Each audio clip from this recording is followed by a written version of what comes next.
Hello ladies and gentlemen, and welcome back to Sunless Skies. In the last episode we came to the lane of lions and unicorns, the Carnet, because we were trying to lower our terror and things, and we were, it worked. Our terror is down, but I do need to buy, we also had a bargain if I remember correctly, I need to buy some fuel and supplies here, and I'm thinking maybe we buy like a lot of supplies or a fair amount of supplies. Maybe we go and explore Langley Hall again. It's either that or we go exploring up here or over here. Maybe we go explore up. Let's see if we can do a circuit, and if we can end up in the House of Rod and Chains, we can send off another delivery, can't we? I've changed my mind. Let's do that. 4 and 5? Let's go 5 and 5. And set off here. Luckily, it's cooled down a bit today, so my ability to play the game should be a little bit improved. The heat wave is over for but a few weeks, and then it's going to come back again, full force, and ruin my life. As is the way. Right, I believe that there is a moon around here somewhere. I believe it's up north. I could be wrong, though. You're a Carnet, right? Yep. You're a good man. Keep that light turned on and you'll be friendly as ever.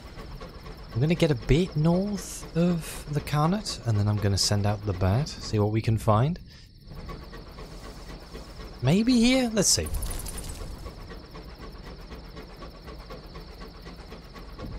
Uh-oh. Well, we found something, but we've also... There's a very nasty Scribe Spinster right there. Oh god, it's one of the bad ones. Oh, that was close. I'm gonna have to fight him. Ow.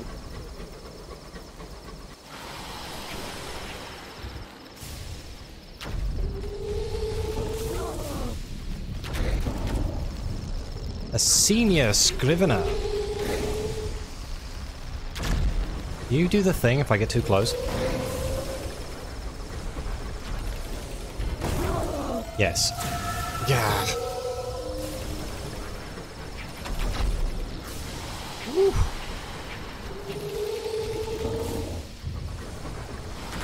Don't really have the firepower to be dealing with this.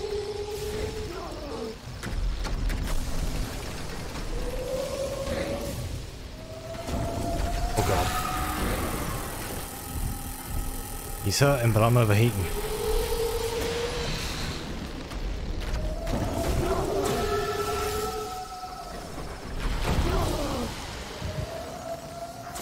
This is the new plan. Hit and run! Ow. Oh god, that hurt way more than I thought it was going to. Oh god! We won, though. So, Once the senior scrivener was an ancient servitor of the stars, feared among even its own kind. Now it is broken, and hangs haphazardly in the sky, like a puppet whose strings have been cut. So we can share knowledge you've stolen from the plundered libraries. Oh, I only have 1. I needed 7. I guess I'll just go for the bronzewood. Wasn't really worth the fight or the cost. The Scribe Spinsters were wrought from bronzewood, now popular with London train wrights and cabinet makers. Oh, we got 3 bronzewood, good lord. That is a lot of bronzewood. Now, do I panic and go back and fix my ship, or do we forge on? My terror is very high. I would like to find a new place so I can lower my terror. Let's go with that. Note to self, don't fight senior scriveners. The Xanthous moon, here we go. I do believe that this is actually a wonder, yes. You can interact with it. Oh no, it's a meeting at the crossroads. A figure waits by the signpost. In silhouette, it resembles a woman in a long skirt. We We have met a measurer before. Somehow, I don't think I'm going to do this. Goodbye. No favour came without a price. The figure withdraws its extended mandible and disappears behind the crossroad post. You return to your locomotive, ready to continue your journey, and our terror has fallen. Fantastic, and here is the moon. That is a London monitor. What are you doing here?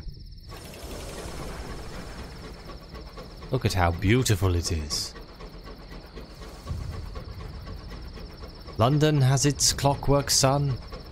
The Carnet has its lantern moon. Glorious thing. Can we dock here? I think we can. Let's see if we can do anything here. There you go, there's the Xanthous moon. The nearest land to the Xanthous moon is the moon's sill. The path between it and the Empyrean's main dock is well travelled by groups of small, privately owned engines. Each convoy resembles a crowd of fireflies drawn to the light of the moon. They travel here to perform rites of resolution and renewal, and to conduct the mandate of the moon. Let's dock at the moon's sill. Several Empyrean engines have landed already. There's room for plenty more. The Imperials are dressed in their best clothes. Children have been scrubbed and forced into finery, which, judging by the squirming, they are unaccustomed to. All wait with anxious eagerness for the Eagle Khan's daughter. She is due to perform the mandate of the moon. The Eagle Khan's daughter arrives in a small, heavily armoured engine. Her guards ensure the crowd is at a respectful distance before she disembarks. Her robes are azure blue and decorated with threads of gold. Her hat bristles with eagle's feathers. The crowd parts before her. She leads the way to the edge of a small lake. The moon's mirror. Right, we have a few options here. We can peer into the lake. The Eagle Khan's daughter prepares to throw a stone into the water. The lake's ripples will offer an omen. This is the mandate of the moon. What will come to be? We can stand back and watch. This is not your ceremony. There's no need for you to participate. We're going to see. We have an 80% chance here. Let's cross our fingers and see what happens. Nice. The daughter's stone breaks the water with a satisfying plop. The crowd cranes forward. The child, in danger of falling in, is hauled back by her collar. A cloud passes behind you. Its reflection slides across the lake, dissipating as it travels. The moon, bright as a welding spark, shines out of the water. The crowd is silent. All eyes are on the Eagle Khan's daughter. Finally, she nods. The crowd's tension evaporates. The omen is good. I gained a moment of inspiration. The ceremony is complete. It is time for the citizens of the Eagle's Empyrean to return to their daily lives. Let's join the Imperials in returning to their engines. The ceremony's over. They depart, still holding their wax paper lamps. Impatient captains frown at crew putting off boarding to prolong conversations. Exasperated parents hunt for straying children. It'll be a little while yet before the moon's sill is back under the sole stewardship of its caretakers. Oh dear. Oh, we almost crashed. Okay, no, we're good. Well, it's nice to know that there is, in fact, a wonder here. Let's keep going up this way, see what we can find. I can use this wonder to lower my terror. I don't know what the cooldown is for wonder reducing terror, but I guess I'll find out at some point. Let's send out the bat. Find something for me, buddy.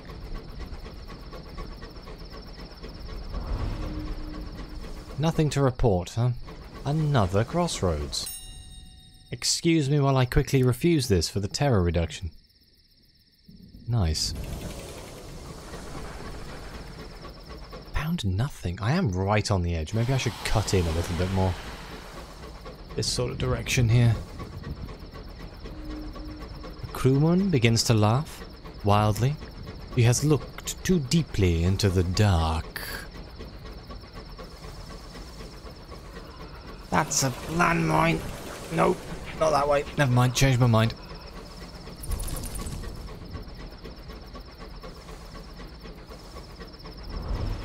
Nothing to report.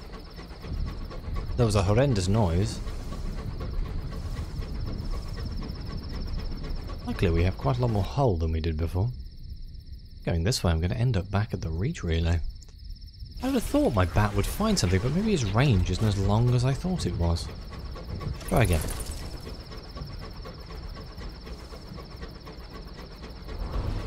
Nothing to report.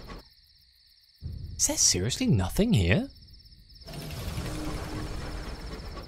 These are the gloomings where shadows hold court. The House of Rod and Chains does sell fuel and supplies, right? It does. Good. But I think I might need them. It's my terror that I'm actually kind of worried about.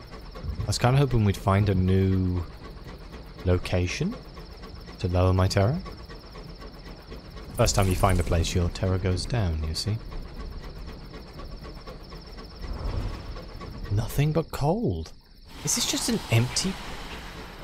big empty piece of sky? That's crazy. Maybe I should toot the horn for good luck.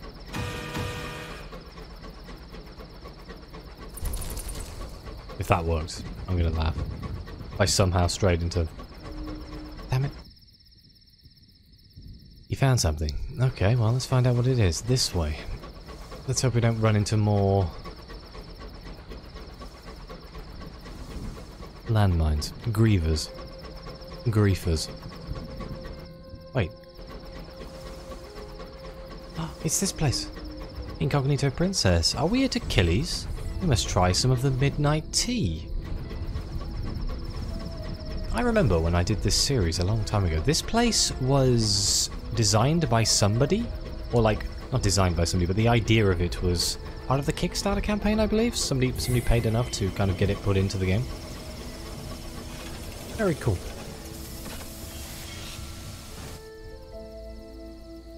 Let's have a look around Achilles.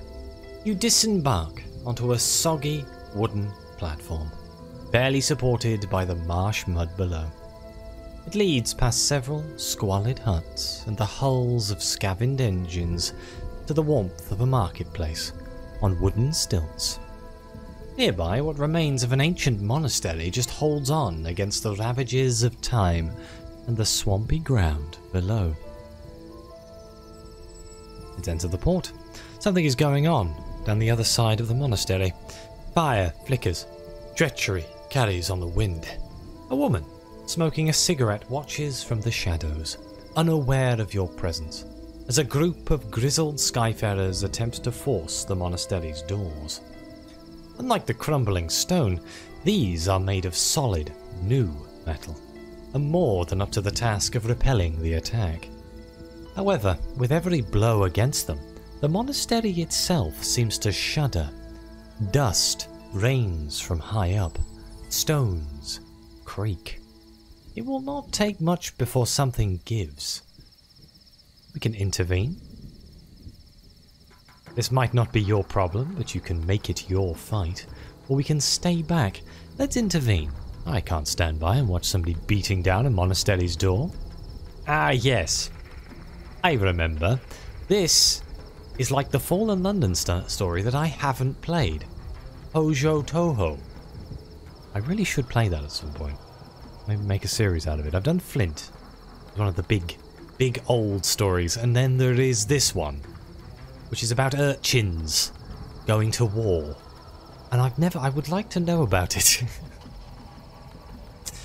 You summon a few of your crew with a wave back to the locomotive.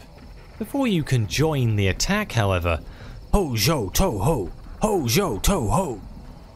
The war cry echoes through the marsh. Urchins, ring bearers from old London, from the look of them. surge at the attackers, armed with broomsticks with sharp objects taped on the end. Colander helmets and cardboard armor. "In the name of the Valkyrie!" they shout, launching their attack. "For Sigrid!" They swiftly rout the attackers. The woman with the cigarette is long gone, leaving behind nothing but the smell of expensive ash. The port has opened in front of us. Rotting wooden huts on stilts stretch up out of the marshland, connected by rickety walkways and gently swaying rope bridges.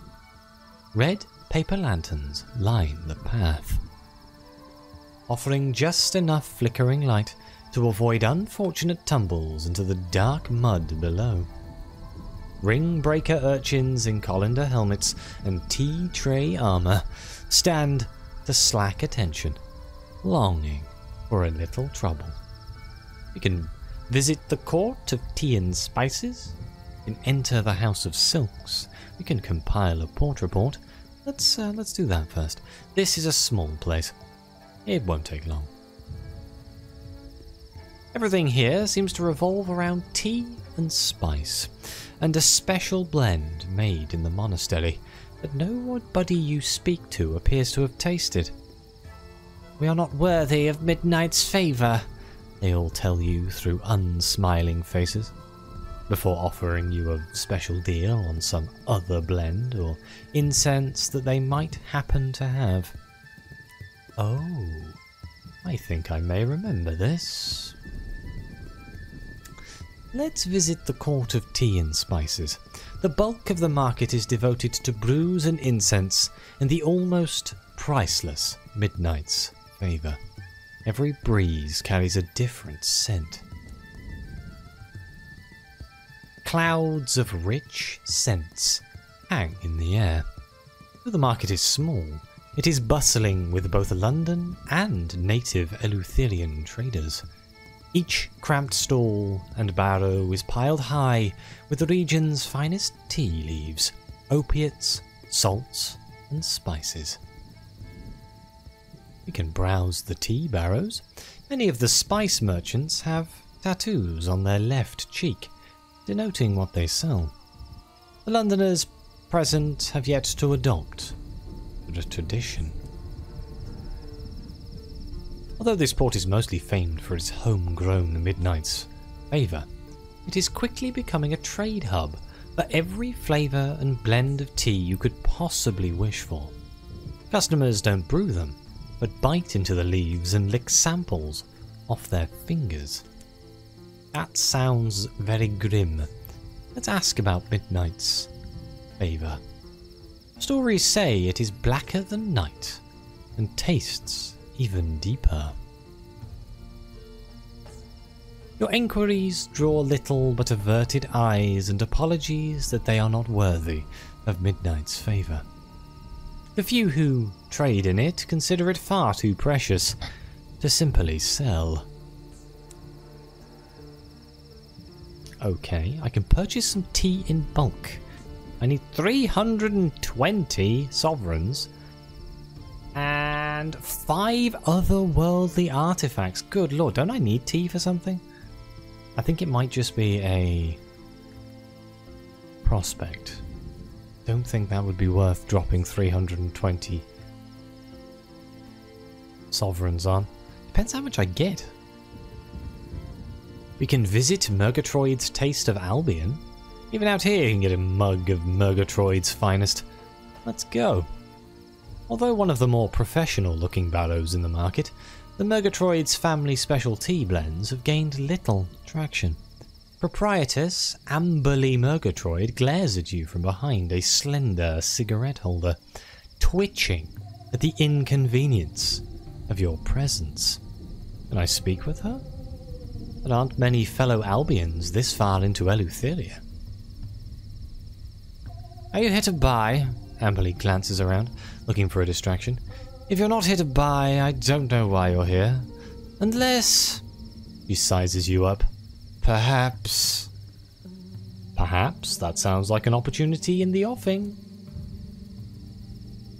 Amberly lights a fresh cigarette. I'm sure you've heard of Midnight's favour. It's all anyone wants around here. Well, I have plans to deal with that. For you to assist me when the moment presents itself, well, I would be most grateful, in a most profitable way, for us both. Interesting. What can you tell me about Midnight's favour? Even if it is the competition, she must know about it. No, we are not worthy of Midnight's favour. Amberly snaps her tone, suggesting that she's parroting somebody else. Haven't touched the stuff. Can't wait to get back to Albion and never hear about it again. When I'm running the business, she catches herself. Well, I'll have my sights set rather higher than beverages. Interesting. Well, I can ask about Sigrid and the urchins. The urchins seem young to be in a position of authority. Fingers squeezed white around a cigarette holder. That little scrot and her infidel playmates. Amberly shakes her head. I'd blame the parents if she'd had any. No discipline. A few damn good spankings never did me any harm. Today's youth could do with getting to know the back end of a slipper. Just look at my sister, Melusine. Okay, let's inquire about this family business. The Murgatroyd Company is known for more than tea and crackers. There is little you cannot learn at their salons for the right price. Well, that was fun. My computer decided to crash again in the middle of recording. There is something very wrong with my computer that I can't put my finger on, and it's a very new problem. Yikes. Where was I? I was in the Taste of Albion, wasn't I? And I was talking to Amberly. Was I asking about the family business? I think I was. Amberly looks at you with disdain. Oh, please, even if I had time for Father's spy games, exactly how much do you think one overhears on the edge of nowhere? She takes a long, pointed drag from her cigarette. Honestly, if you must waste someone's time with such nonsense, go annoy my sister, Melusine. I think we stashed her somewhere in the Reach. Her and her ridiculous inventions.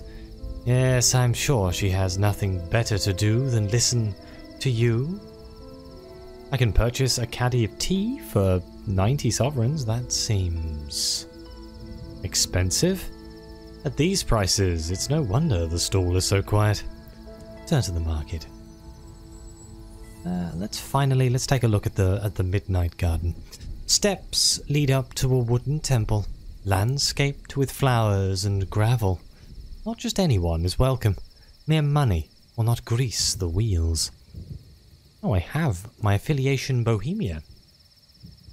The noise of the market slowly fades as you follow the rickety wooden steps down to the marsh. Bohemians calling themselves midnight connoisseurs have built a wooden pagoda overlooking the monastery to savour the taste of the leaves that grow within. You can ask the midnight connoisseurs about the tea. How good can it be to be worth so much trouble? A gasp of shock. You would even ask? In this place, so close to its presence? Midnight connoisseurs stare at you coldly from behind their teacups. And I could attend a tea ceremony if I had 2 caddies of... Oh no, I need a connoisseur of fine teas. Well, I can't do that. At the risk of my computer exploding once again, I am going to end this episode here, I think. We shall explore the rest of Achilles in the next episode. So thank you all very much for watching. Please like, subscribe, let me know what you think. Your comments are greatly appreciated. Thank you again to the coffee supporters and the members of the channel. It really does help me keep making these videos. And as always, I'll see you next time.